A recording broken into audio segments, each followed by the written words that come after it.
आंसू है करोड़ों आंखों में, हमने सुख से ज्यादा पीर देखी, हमने सुख से ज्यादा पीर देखी।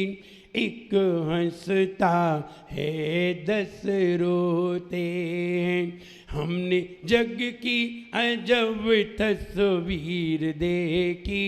एक हंसता है 10 रोते हैं, हमने जग की अजब तासीर देखी।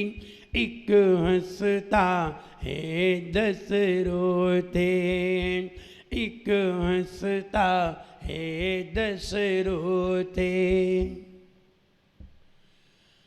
दुनिया में हर व्यक्ति को कोई ना कोई रथ पर सवार होना पड़ता है। 2 रथ दुनिया में चलते हैं, एक रथ वो है जो इच्छाओं का रथ है और एक रथ वो है जो भावनाओं का रथ है। भावनाओं के रथ पर जो सवार होकर के दुनिया में चलता है वो संत पुरुष बनता है, और जो इच्छाओं के रथ पर सवार हो जाता है वो कोई ग्रस्त हो जाता है, संसारी हो जाता है, संसार में फंस जाता है। इच्छाएं व्यक्ति में लोभ पैदा करा देती हैं, और लोभ तो हर आदमी को है, हर इंसान को लोभ है, हर जीव को लोभ है, क्योंकि लोभ ही व्यक्ति को जीने की इच्छा पैदा करता है। लोभ ही व्यक्ति में धन की इच्छा करता है, लोभ ही व्यक्ति में परिवार की इच्छा करता है, लोभ ही व्यक्ति में सम्मान की इच्छा करता है। कहीं जीने का लोभ, कहीं विषयों का लोभ, कहीं इंद्रियों का लोभ, कहीं भोगों का लोभ, कहीं उपभोगों का लोभ, कहीं परिवार का लोभ। लोभ तो बैठा ही है, और लोभ आदमी को कमजोर बना देता है। लोभ आदमी को कमजोर बना देता है। आदमी तो बहुत ताकतवर है जब उसमें लोभ ना हो, शुद्ध हो। आज तो ये कहा है, इच्छाएं, अंदर की जो इच्छाएं बैठी हुई हैं, हमें 10 लाख रुपए चाहिए, हमें 100 करोड़ रुपया मिल जाए, हमारा ऐसा मकान बन जाए, हमारा ऐसा परिवार हो जाए, हमारे पास इतना धन हो जाए, ये सब लोभ की भावनाएं हैं। लोभ ही इच्छा को जन्म देता है। अगर लोभ ना हो तो इच्छाएं होती ही नहीं है। लोभ, इसीलिए आचार्यों ने कहा है, लोभ पाप का बाप बखाना। लोभ सबसे बड़ा पाप है। लोभ के कारण ही व्यक्ति मायाचारी करता है, लोभ के कारण ही व्यक्ति मान करता है, लोभ के कारण ही व्यक्ति क्रोध करता है, लोभ के कारण ही व्यक्ति परिग्रह का संचय करता है। अगर लोभ ना हो तो व्यक्ति कहीं भी दुखी नहीं है। लोभ ना हो व्यक्ति कहीं भी दुखी नहीं है। जो भी परिग्रह रखें विषया विलासी, जो भी परिग्रह रखें विषया विलासी, है चोर हिंसक कुशील असत्य भाषी। जो परिग्रह रखते हैं उनमें 5 पाप समाहित हो जाते हैं। परिग्रही के पास 5 पाप होते हैं। लोभी के पास सारे पाप हैं। क्रोधी के पास लोभ है और लोभी के पास सारे पाप हैं। इसलिए सबसे ज़्यादा इच्छाएं खतरनाक होती हैं। जब व्यक्ति अपने स्वभाव को जान लेता है, आत्म तत्व को जान लेता है, सत्य को जान लेता है, तो व्यक्ति सत्य को पाने का प्रयास करता है। फिर असत्य को, जो हमने भ्रम में अपने बना रखे थे, जो हम अपने बनाने जा रहे थे और अपना कहने लगे थे, यहाँ आकर के जब हम आए थे तब हमारे पास कुछ नहीं था, और यहाँ आकर के हम कहीं किसी को अपना कहने लगे, कहीं जीवों को अपना कहने लगे, किन्हीं पुद्गलों को अपना कहने लगे, किन्हीं अजीवों को अपना कहने लगे, लोभ के कारण। ये हमारी इच्छाओं की पूर्ति करते हैं, इसलिए हमें ऐसा लोभ अच्छा लगता है। लोभ बहुत दुखदाई। लोभ के कारण आदमी को नींद नहीं आती। आदमी जरा सा लोभ कर ले कि मुझे 10 लाख रुपए की जरूरत है, मेरे पास 10 लाख रुपए हो जाएं, और कोई कहते कि हम तुम्हें 10 लाख रुपए देंगे, उसको नींद ना आए। अब बताइए 10 लाख रुपए हम उसे देंगे, उसने कभी अपनी ज़िंदगी में 2 लाख रुपए नहीं देखे, 10 लाख का नाम सुन के ही उसकी नींद उड़ गई। लोभ कितना खतरनाक है। व्यक्ति एक नगर में गया, नगर में उसका बैग चोरी हो गया। उसके बैग में होंगे पैसे, कुछ पैसे होंगे और कुछ पैसे थे तो बैग चोरी हो गया। अब किससे कहे कि मेरा बैग चोरी हो गया? पुलिस वालों के पास गया, उन्होंने कहा तुम जानो, तुम्हारा काम जाने। आखिर नगर में ये नियम होता है, जिसका कोई चीज़ गुम हो जाती है, कोई चीज़ बचती है, बेचने के लिए बचती है, तो राजा खरीदता है, राजा ही उसका निवारण करता है। उसने वो राजा के पास गया, राजा से कहा राजन हम आपके नगर में आए, मेरा एक बैग चोरी हो गया, उसमें मेरे पैसे रखे थे, बहुत सारे पैसे रखे थे। राजा ने कहा कल आना, कल तुम्हारे जितने भी पैसे हों अपने पैसे बताना, अपना बैग ले जाना और तुम्हें जो भी चाहिए वो भी ले जाना।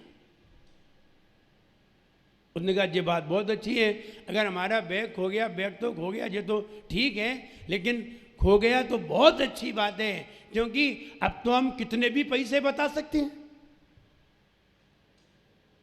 बैग में हमारे इतने पैसे थे, उतने पैसे बता सकते हैं। हम कह देंगे मेरे 10,000 थे तो राजा 10,000 देगा, हम कह देंगे 10 लाख थे, 1 लाख थे तो 1 लाख देगा। अब रात्रि में सोच रहा था कि कल कितने पैसे बताएंगे, ये हिसाब लगा रहा था और हिसाब लगा रहा था। अब उसके कितने पैसे थे, होंगे 5-10 हज़ार रुपये, तो उसने सोचा कि अपन 50,000 रुपये बताएंगे, बता देंगे राजा को कि मेरे बैग में 50,000 रुपये थे। और ऐसा सोच करके बड़ा खुश हुआ कि कल हमें 50,000 रुपये मिलेंगे, हमारे तो 5,000 रुपये खोए थे, अब 50,000 मिलेंगे। बड़ा खुश था और और ख्याली पुलाव,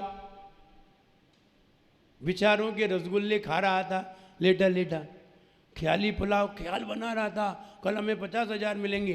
फिर जब सोने को हुआ तो उसे फिर बेचैनी बढ़ गई, बोले 50,000 नहीं 5 लाख कहेंगे। राजा है, राजा तो कितने भी दे सकता है, 5 लाख भी दे सकता है, 50 लाख भी दे सकता है।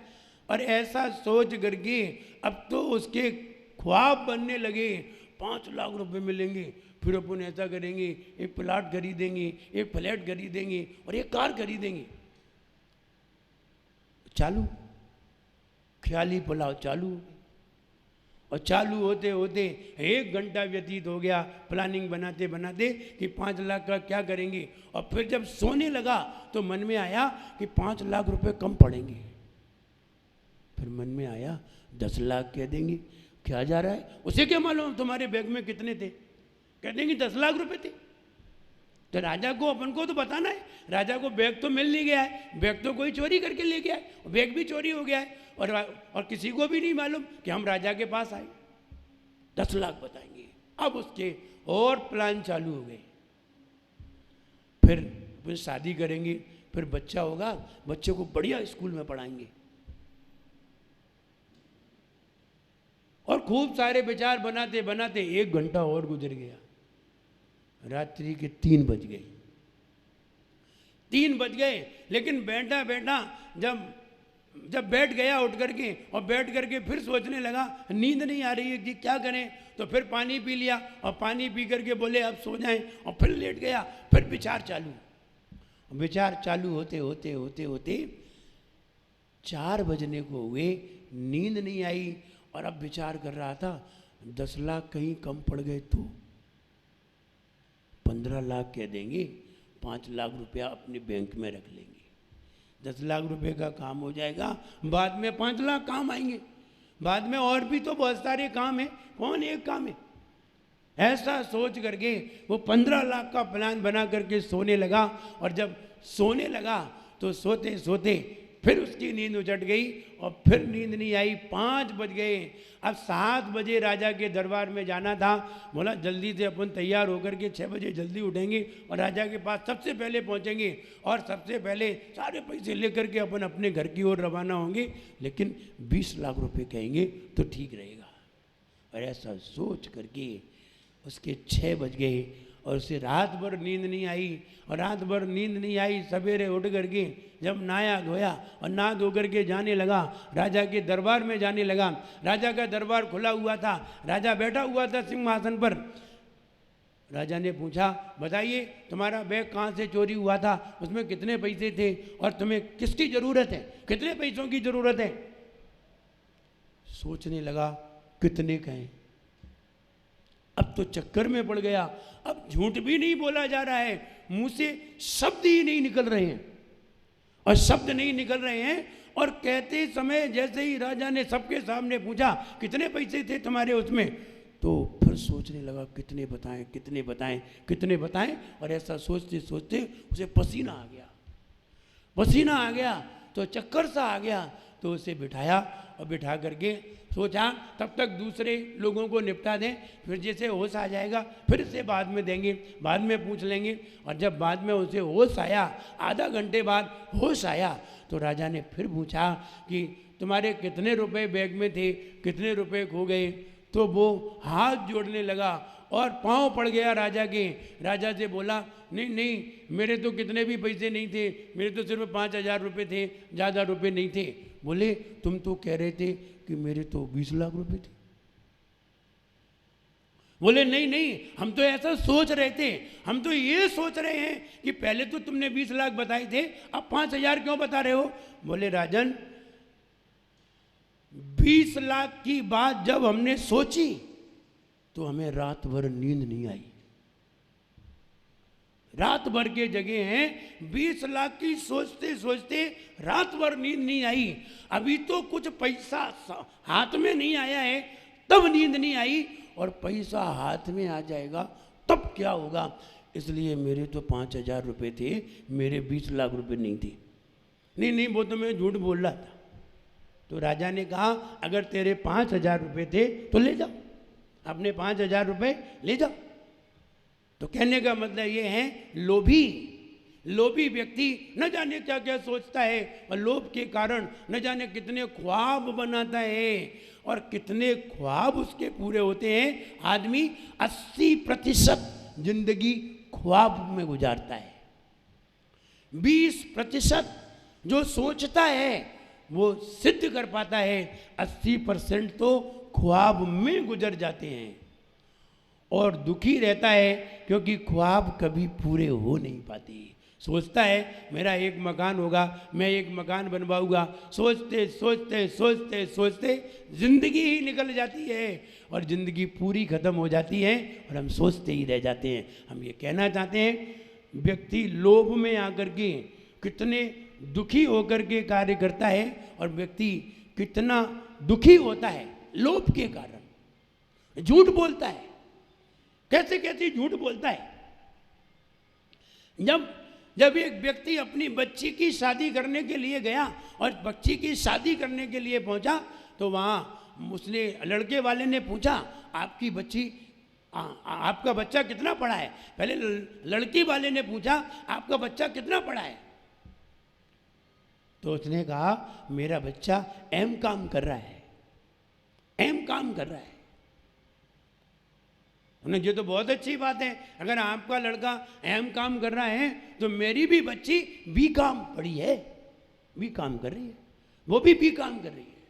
बोली तुम्हारी बच्ची B.Com कर रही है, मेरा बच्चा M.Com कर रहा है, इससे बढ़िया जोड़ी और क्या मिलेगी, चलो दोनों की शादी कर लेते हैं। और दोनों की शादी कर दी।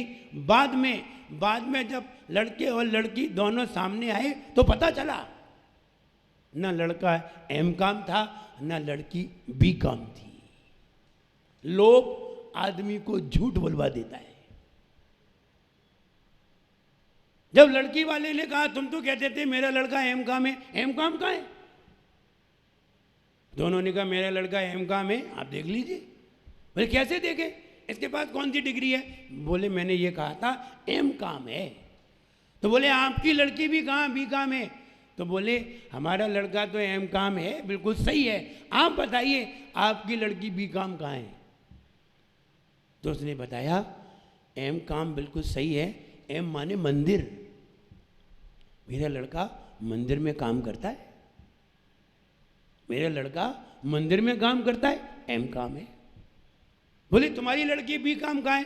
बोले मेरी लड़की भी बर्तन मांजने का काम करती है, वो भी काम है। वो बर्तन का काम करती है, तुम्हारा लड़का मंदिर का काम करता है। दोनों में लोभ भरा है। वो चाह रहा है मेरी लड़की की शादी हो जाए, और वो चाह रहा है मेरे लड़के की शादी हो जाए। लोभ उसे झूठ बोलने के लिए मजबूर कर रहा है। एक दिगंबर साधु होते हैं, सारी इच्छाओं का त्याग कर देते हैं, और सारी इच्छाओं का त्याग करके वीतरागता को पाना चाहते हैं। उनके अंदर लोभ कषाय नहीं है, भावना है। वे भावना के रथ पर विराजमान हो जाते हैं। इच्छाओं के रथ पर चलने वाले संसार में दुखी होते हैं, इंद्रियों के विषयों को अर्जन करने में लगे होते हैं। लेकिन जो संसार से विरक्त होते हैं वे वीतरागता को चाहते हैं। वे भावनाओं के रथ पर चलते हैं, और भावनाओं के रथ पर गुणों के फूल लगते हैं। भावनाओं के बाग में गुणों के फूल लगते हैं, और इच्छाओं के बाग में कीचड़ बहता है। इसलिए संत पुरुष हैं, दिगंबर साधु हैं, ये सारी इच्छाओं का त्याग कर देते हैं। सारी इच्छाओं का मन से, वचन से, काय से त्याग कर देते हैं। इसलिए ये बिल्कुल शुद्ध हो जाते हैं। इनके अंदर उत्तम शौच धर्म पाया जाता है। इनके अंदर जरा सी भी मलिनता नहीं होती। मन बिल्कुल विशुद्ध होता है, बिल्कुल शुद्ध होता है, जल की तरह, निर्मल जल की तरह। हम पढ़ते भी हैं, मुनि मन सम उज्ज्वल नीर, प्रास के गंध बरा, धैर्य कनक कटोरी धीर, दीनी धार धरा। उनका मन कैसा होता है? निर्मल जल के समान, जिसमें रंच मात्र भी मैल नहीं होता, रंच मात्र भी वो मैला नहीं होता। ऐसा उत्तम शौच धर्म जिसके अंदर है, उसका मन बिल्कुल निर्मल होता है। ऐसे दिगंबर साधु ही उत्तम शौच धर्म के धारी होते हैं। सभी इच्छाओं को तिरोहित करने वाले होते हैं, इच्छाओं का त्याग करने वाले होते हैं। यही उत्तम शौच धर्म, निर्मलता मेरे मन में आए, और हम सभी उत्तम शौच धर्म का पालन करें, तभी हमारा जीवन सफल होगा। जय बोलिए उत्तम शौच धर्म की।